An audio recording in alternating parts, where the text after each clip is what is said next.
Welcome back to another day in the life of a heavy equipment mechanic. We open up the studio as always. We get rocking. First thing of the day is one of the wheel loaders that I just fixed is still leaking coolant. So this is me smelling the coolant tank because all I can smell is diesel. So it is in fact going to be injector cups, which will be fun. Fuel in the exhaust there. And then I had to work on the other wheel loader that we have. This is a Volvo 120C. Coolant reservoir is cracked. I took a video, or I diagnosed it the other day.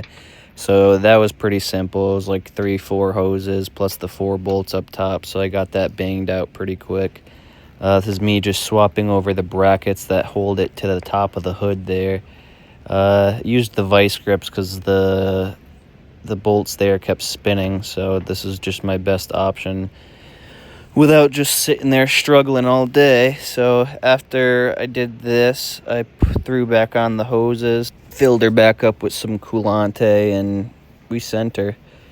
I'm pretty sure it's still got a hydraulic leak from something, but we just didn't have time because we didn't have any other wheel loaders in the yard. So this was kind of like I had to get this done quickly because the 220 that I have to do injector cups on is the only other wheel loader we have on hand besides this piece of junk from like, I think this machine's from like the late 90s.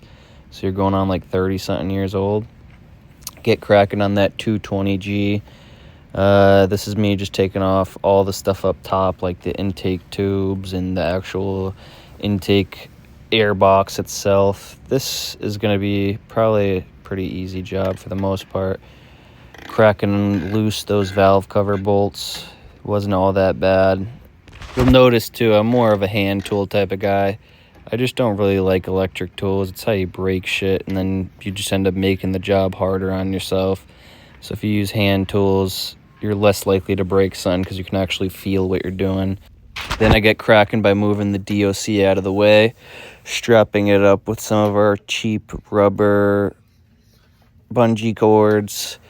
This wasn't all that bad. The DOCs are really heavy, so it just makes it so you don't have to pull that whole unit off. You can get at it without doing much else.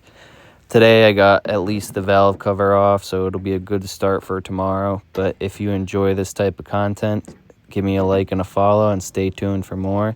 And thanks, players.